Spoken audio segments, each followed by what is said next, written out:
Chào mừng các bạn đến với kênh Tumi TV với chuyên mục 5 phút kiến thức.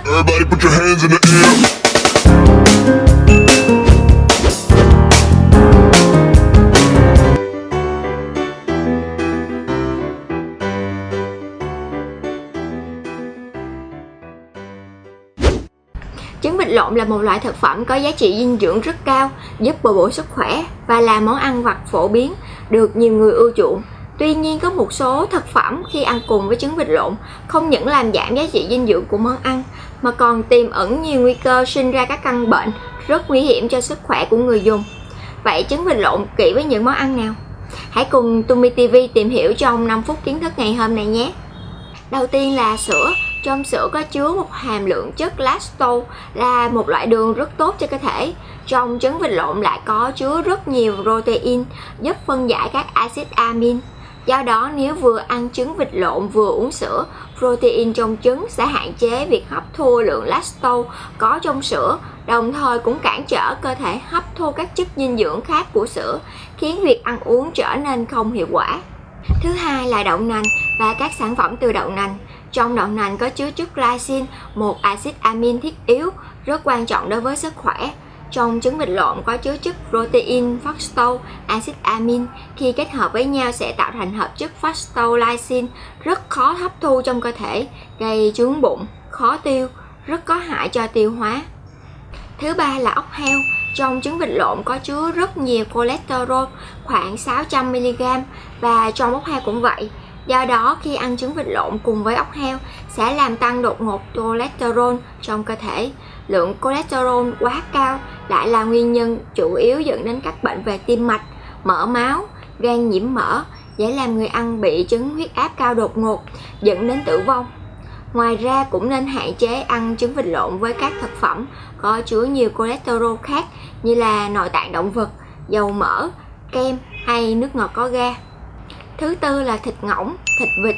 Theo đồng y thì thịt ngỗng có tính hàn, trứng vịt lộn cũng có tính hàn. Khi ăn chung với nhau trong cùng một bữa sẽ gây lạnh bụng. Đồng thời cả hai đều chứa một số chất có hoạt tính sinh học. Khi ăn cùng nhau sẽ xảy ra phản ứng kích thích đường tiêu hóa, gây ra chứng tiêu chảy. Thứ năm là thịt thỏ. Tương tự như thịt ngỗng, theo đông y thì thịt thỏ có tính hàn, trứng vịt lộn cũng có tính hàn. Khi ăn chung với nhau trong cùng một bữa sẽ gây lạnh bụng, xảy ra phản ứng kích thích đường tiêu hóa, gây ra chứng tiêu chảy. Thứ sáu là thịt rùa, thịt ba ba. Theo đông y thì thịt rùa và ba ba có tính đại hàn, trứng vịt lộn cũng mang tính hàn.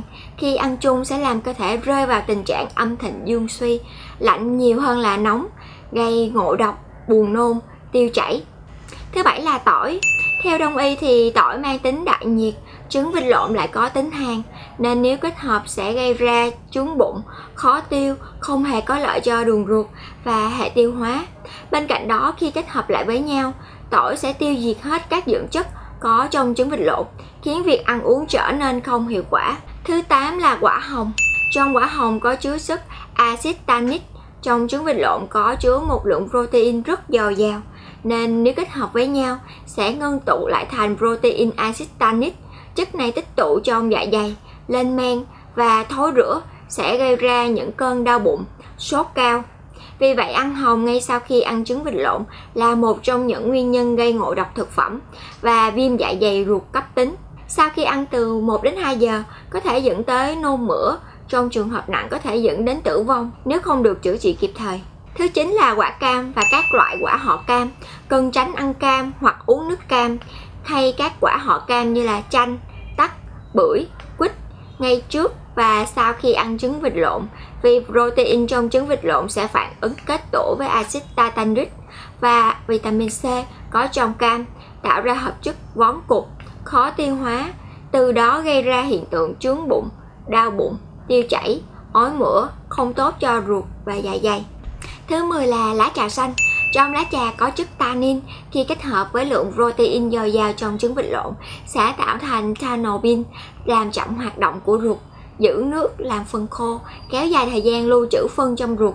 Không chỉ là nguyên nhân gây ra táo bón, tắc ruột mà còn làm tăng nguy cơ tích trữ các chất có hại trong cơ thể, sinh ra các chất gây ung thư, tác động xấu đối với sức khỏe con người. Bên cạnh đó cũng nên lưu ý rằng không phải bất kỳ ai ăn trứng vịt lộn cũng đều tốt cho sức khỏe. bởi có những đối tượng tuyệt đối không nên ăn trứng vịt lộn. Thứ nhất là người bị bệnh gút.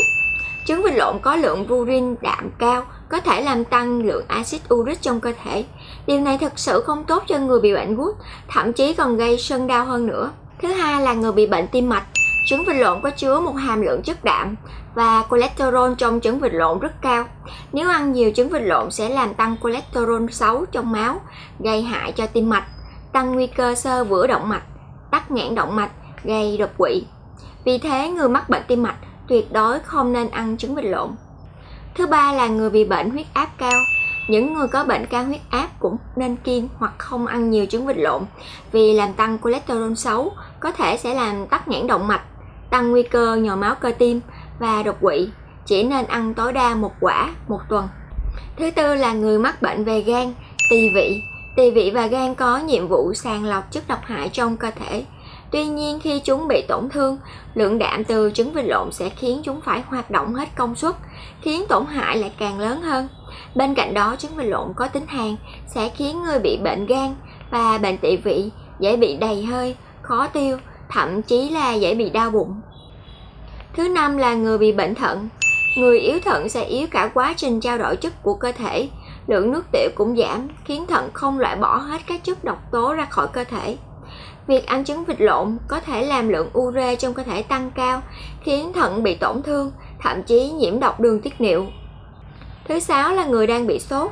Protein trong trứng vịt lộn đi vào cơ thể sẽ bị phân hủy và sinh ra nhiệt lượng cao hơn 30% so với bình thường. Vì thế mà những người đang sốt, ăn trứng sẽ khiến nhiệt độ cơ thể ngày càng tăng cao, dễ gây co giật và biến chứng lên não. Thứ bảy là người mẫn cảm với protein.